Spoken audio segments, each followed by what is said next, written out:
जो मैं बार बार बात कह रहा हूँ ना कि इस चाइना का जो रोल रहा है पिछले कुछ अरसे में, चाइना को आप बिल्कुल इस खत्ते से अलग करके कुछ सोच भी नहीं सकते। और फाइनेंशियल टाइम्स की जो 28 है, ये पढ़ने वाली स्टोरी है कि Saudi Arabia sticks with Iran after Israel war. अच्छा, ये जो है ये स्टोरी, इसका मतलब ये है कि ये जो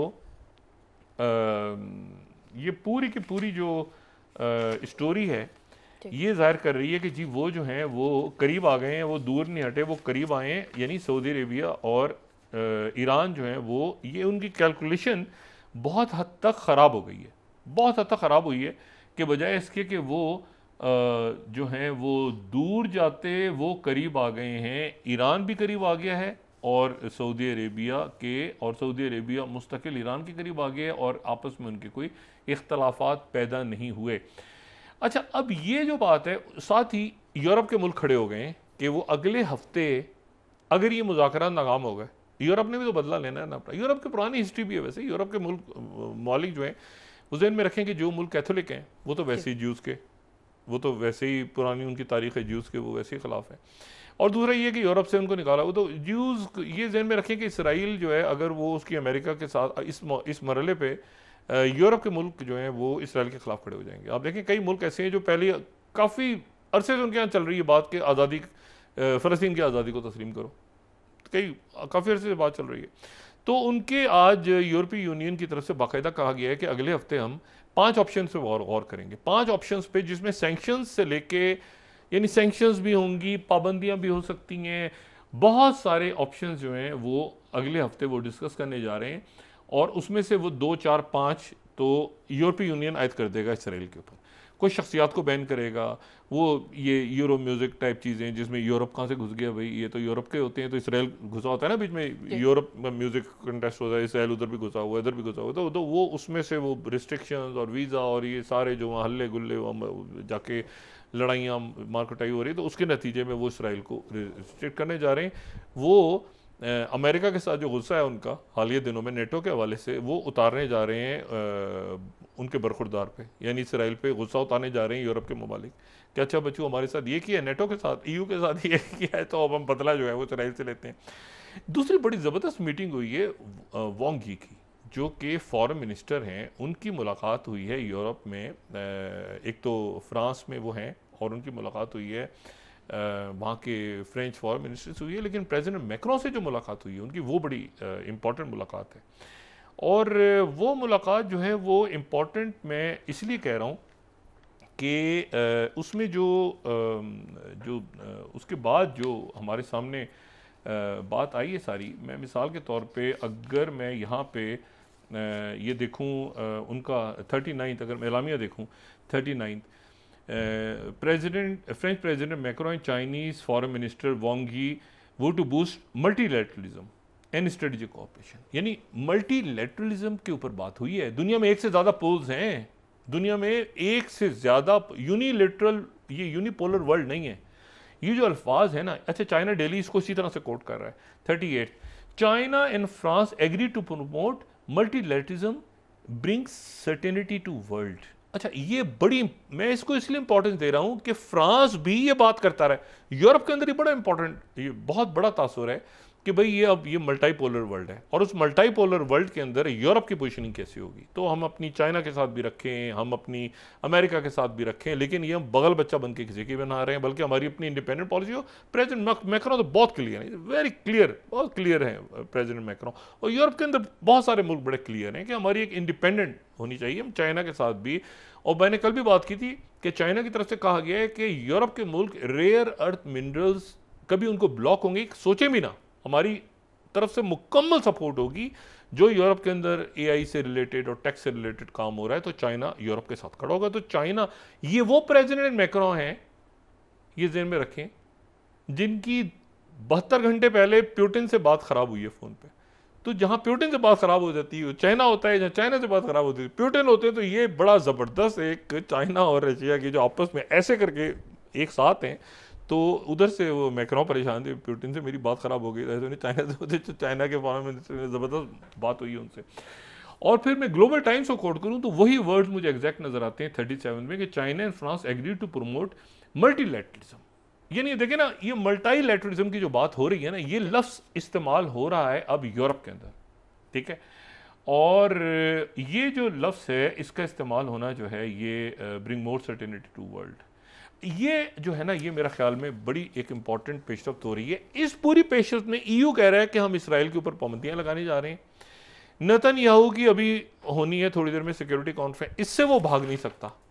परसों तो उसकी मीटिंग है, पीर के रोज तो उसकी मीटिंग है ट्रम्प के साथ। इस वक्त तो क्या कहेगा कि मैंने वापस दोबारा मुसव्वदा जाएगा, ये करे होगा, ऐसे होगा, वैसे होगा, तैसे होगा इस वक्त। और सारे ममालिक, इसमें वो पॉइंट्स भी हैं जो कि कतर की तरफ से आए हैं, इसमें वो पॉइंट्स भी हैं जो कि आए हैं इजिप्ट की तरफ से, इसमें वो पॉइंट्स भी हैं जो कि सीरिया, जॉर्डन, लेबनान, तमाम इस्लामी ममालिक और तुर्किया और सब के सब जो कि फ़लस्तीनी अवाम के साथ खड़े हैं, पाकिस्तान समेत, यानी सबके जो कंसर्न सारे मुल्कों के यूरोप समेत उसमें कंसर्न मौजूद हैं। और नेतन्याहू एक कोने पे खड़ा हो गया जाके, और इसमें अमेरिका को यूरोप ने कहीं पकड़ लिया दोबारा।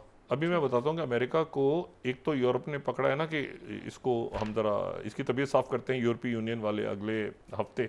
ये यूरो न्यूज़ को मैं कोट कर रहा हूँ, एक्सक्लूसिव दिए यूरो न्यूज़ ने 20th, EU to offer 5 options over Israeli human rights breaches.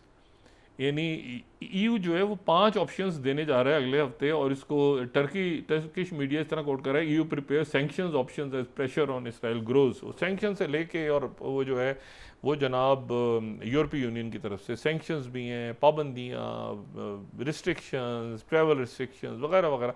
Europe ने तो फैसला कर लिया है कि जो भी हो, 15 जुलाई को जो फॉरेन मिनिस्टर का इजलास होगा, जैसी भी मीटिंग हो नेतन्याहू जो भी हो, हम इसराइल की तबीयत साफ करने जा रहे हैं। यूरोप ने डिसाइड कर लिया। कौन सा यूरोप? जो एक ज़माने में सोशलिस्ट ज़ायनिज़्म के साथ यूरोप, ईस्टर्न यूरोप में बना था, और जो कि यानी जिसको उन्होंने कैथोलिक्स ने निकाला था, जो चर्च के अंदर मसाइल खड़े कर रहा था, और जिसे बहुत हिस्टोरिकली नापसंद करते हैं ज्यूज़ को यूरोप के लोग। अच्छा, अब जहन में रखें कि ये यूरोप के लोग जो हैं वो, अगर हिस्टोरिकली आप जाएं तो वो तो यूक्रेन को भी पसंद नहीं करते, क्योंकि यूक्रेन भी ऑर्थोडॉक्स है, वो तो कैथोलिक्स है, वहाँ तो ज़्यादा कैथोलिक ममालिक हैं। और कैथोलिक्स के अंदर से फिर एक और शाख निकली हुई है जो प्रोटेस्टेंट्स हैं, तो उनका भी कोई ताल्लुक नहीं है ऑर्थोडॉक्स यूक्रेनियंस के साथ। तो ये सारी जो है ना, ये अभी आप समझ लें कि ये जितनी प्यार मोहब्बत ये स्ट्रेटेजिक लेवल पे हो रही थी ये, वरना हिस्टोरिकली अगर आप देखें तो उसमें ये सारे मुल्क जो हैं ये आपस में आपके साथ खड़े नज़र नहीं आते। ये 1945 से पहले भी नज़र नहीं आते। 45 की जो जंग थी वो तो यूरोप आपस में लड़ा था ना। मतलब भाई हिटलर कोई गुजरांवाला में तो नहीं बैठा हुआ था ना, हिटलर भी जर्मनी में था ना। तो आपस में यूरोप के मुल्क लड़ रहे थे ना। उधर से फ्रांस लड़ रहा है, नॉर्मंडी की तरह फ्रांस में, तो इधर से सोवियत यूनियन ने चढ़ाई कर दी तो उधर शिकस्त हो गई। एक दूसरे आपस में यूरोप लड़ रहा है, उधर से फ्रांस और बरतानिया आपस में लड़ रहे हैं। फ्रांस मिल गया अमेरिका के साथ। पहले बरतानिया और फ्रांस के नौआबादी किसकी होगी, हमारे कंट्रोल में होगा। वो स्पेन कह रहे नहीं हमारे कंट्रोल में होगा। बाद में फ्रांस और स्पेन जो है वो उनके खिलाफ जनाब वो अमेरिका के साथ मिल गए। बाद में स्पेन और अमेरिका की लड़ाई हो गई, वो सारे गुआम के जजीरे वजीरे ले लिए। तो मतलब ये यूरोप जो है वो आहिस्ता आहिस्ता कॉलोनाइज।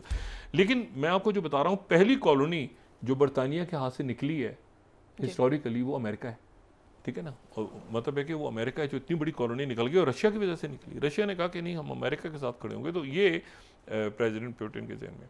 अच्छा, अब जो मैं आपसे बात कह रहा हूँ ना कि वो उनको आगे जाके किस तरह से यूरोप किस तरह से तंग करने जा रहा है।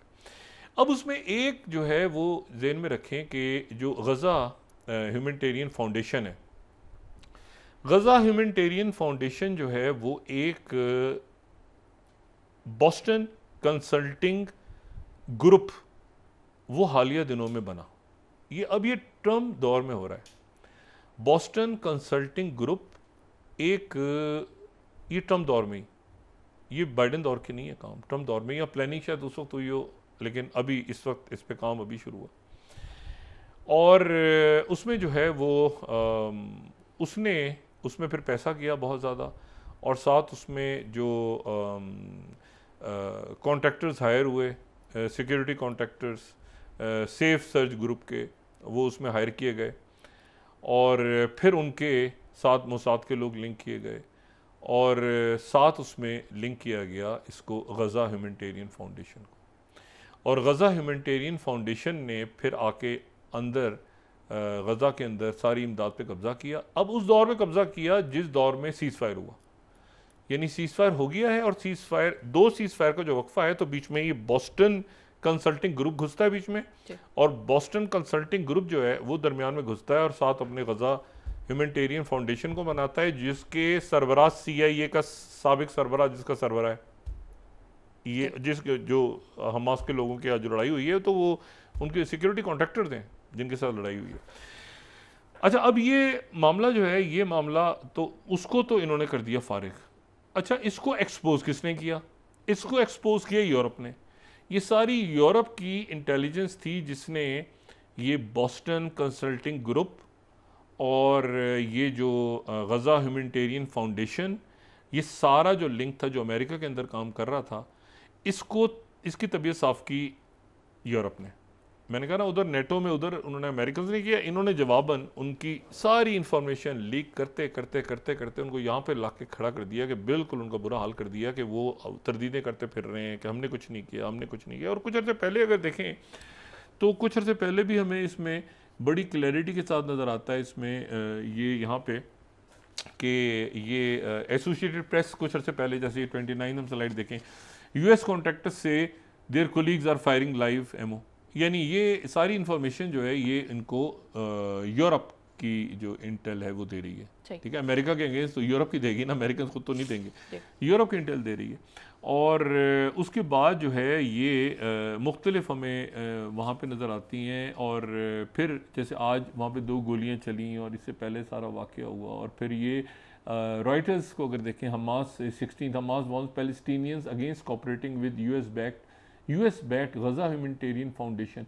अब या तो ये यूरोप है, मेरा ख्याल है कि ये यूरोप है, ये भी हो सकता है कि रशिया दे रहा हो, लेकिन ये भी हो सकता है कि ये यूरोप दे रहा हो। जो यूरोप दे रहा है इसकी वजूहात में भी आपको थोड़ी देर में बताता हूँ मुझे क्यों लग रहा है कि यूरोप ये इतला जो है ये लीक कर रहा है, उसके नतीजे में इतनी उनकी तबीयत साफ़ हुई है। और अगर हम ये कुछ न्यूज़ देखें 30 तो Netanyahu hand paid Gaza humanitarian foundation without army's knowledge, army की मर्ज़ी के बगैर नेतन्याहू ने अपनी फ़ौज से भी नहीं पूछा और ये वहाँ पे उसने पिक कर लिया। ये 25 मई की है।